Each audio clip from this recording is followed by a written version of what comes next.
So about 2 years ago, I was planning on buying a motorcycle. I had a Triumph Ruxton at the time, so I thought about getting a sport bike, and I wanted to get a BMW. I went to the dealership and I started looking at Ducatis as well. So it was a BMW and Ducati dealership, and I ended up walking out of there with this Panigale V2. It's a 2025 model year, though it has a 2024 fairings and body style. It is a 2025 model year because beginning of 2025, they still made the 2024 kind of body.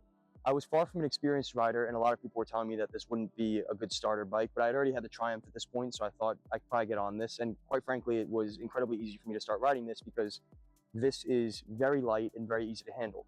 After almost 2 years of owning the bike and a couple thousand miles on the bike and quite a bit of money into maintenance and modifications, I feel like I'm in a pretty good place to talk about things I like and things I dislike about the bike. It has a lot of great things. There are actually a couple things I don't particularly love about it, and of course I'll take you through that in this video. So let's get into it. So I figured I should take you guys through a couple of things I do have done to the bike. So it is not stock. It does have a full Akrapovic exhaust. It is also tuned, so that's a full titanium exhaust down there. It's tuned. I don't know the exact numbers it puts out. It does have obviously a plate delete, so that's the plates further in, and also the rear seat delete. So this cover is aftermarket as well. Usually would have a second seat there. I don't know the exact numbers it puts out, but I do know that it can reach speeds up to about 190 miles an hour. I don't know exactly what the top speed is at this point. I just know where I've gotten it to on tracks.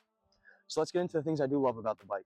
So one thing I do love, and I think this is a big misconception with Ducatis, is that they're like incredibly hard to ride.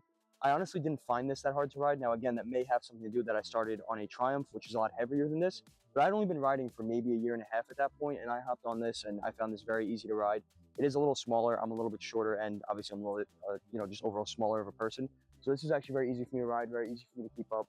The clutch is very smooth, and it just makes for a very fun riding experience because it's very easy for me. A friend of mine has a ZX-10R, and I've tried to get on that, and that is just huge to me. That I would not advise to get for a first bike, but this, I wouldn't say get it as a first bike, but if you want it to be like your second or third bike, I don't think there's anything crazy wrong with that. As much as it does kind of look intimidating, I guess, to a lot of people, it didn't intimidate me at first, but once you're on it, it's actually very easy to maneuver and very easy to ride.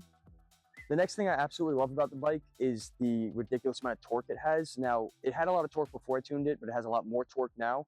But the torque that these have is so much fun, especially in New York, where you're never really reaching the ridiculously high speeds of, over 160, 170 miles an hour, or, really that far over 100 miles an hour for that matter, because, there's a lot of traffic here. So you have to really just find the enjoyment in going slow sometimes.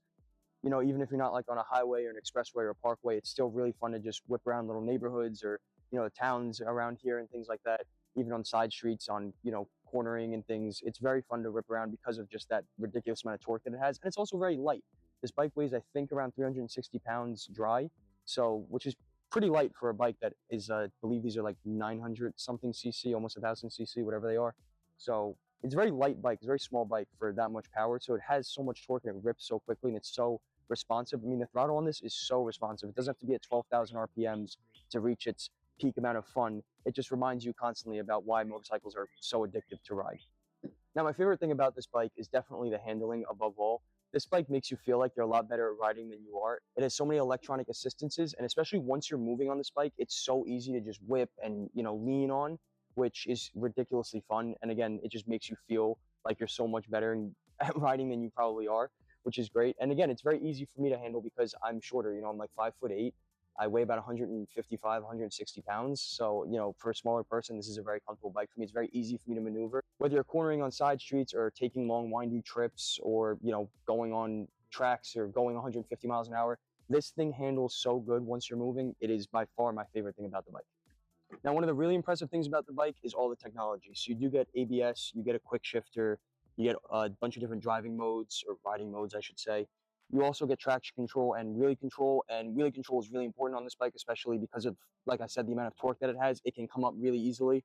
So if you don't want it to do that and you want to be able to rip it and it stays planted, you have wheelie control. You have all these different settings to it.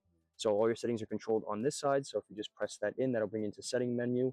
So you have your riding mode, you have pin code. So if you want to have a code before you start the bike, you could set lap times, different lighting things, obviously your dates, units, all that stuff. I'll take you through this. You got your riding mode. So I leave it in race because I tend to track the bike.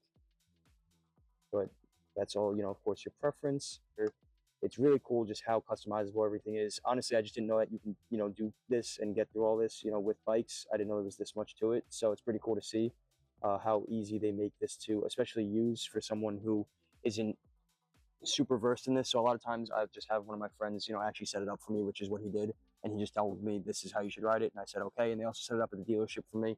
So it's really nice to have all those settings and just make it that much easier for someone like me to ride who isn't as experienced as a rider. And I don't ride that much. Again, I've had this bike for 2 years and I'm still under 2,000 miles. I'm close to 2,000, but I haven't put that many miles on it. So about 1,000 miles a year on this, give or take. It's nice to have, all these settings to make it a little bit easier to ride for me. So there is two bad things I do have to say about the bike. One is commonly complained about by literally everybody who owns one of these, and that is how ridiculously hot these run. Now, of course, I understand all motorcycles run hot because you're literally sitting on top of an engine, and all sport bikes are especially going to run hot because you're going fast a lot of the time.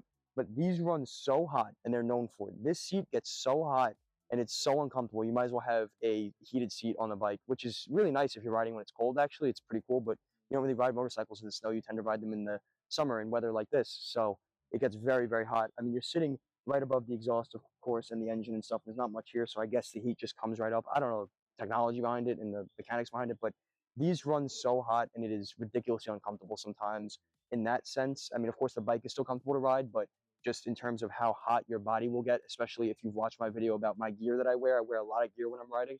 So for me, it's incredibly uncomfortable in terms of how hot the bike runs. The second bad thing I do have to say about the bike is working on it is incredibly difficult. Everything is so compacted. Literally, you want to do anything, it's so much effort. It will take an hour for you to change the battery. At least for me, it took me like 40 minutes or something when I had to do it. You have to actually take off this entire fairing, this whole plastic piece down here, and some other stuff in there to take it out, to get to the battery, take the battery out, of course, replace the battery, and then screw everything back in. Whereas most bikes, it's literally right here, right behind the seat, or under the seat, I should say. So I will say, I don't do a lot of work. I'm no professional mechanic. I do try to mess around with my cars and bikes here and there. I have made jokes in the past that I've never touched a wrench in my life. That's a joke. I have touched wrenches in my life. I just don't really mess around on my Porsche too much because that thing intimidates me. I'm not going to lie.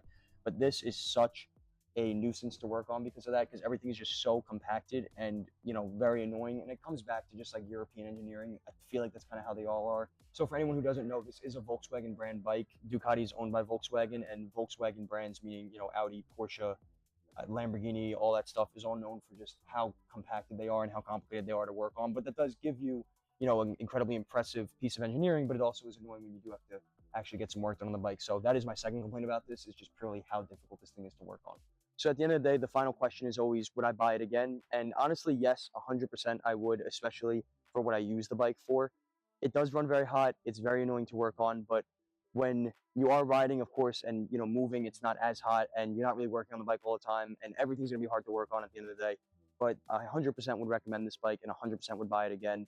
There is something to be said about the pure aesthetic of this bike. I should definitely mention how cool this thing looks, especially in the matte kind of grayish black that I have it in with a cool Ducati, headlights. So it's great to look at it. Every time I look at it, I love it. I'm always so excited to ride it when I do get to ride it. So 100% would recommend this bike, would 100% buy it again.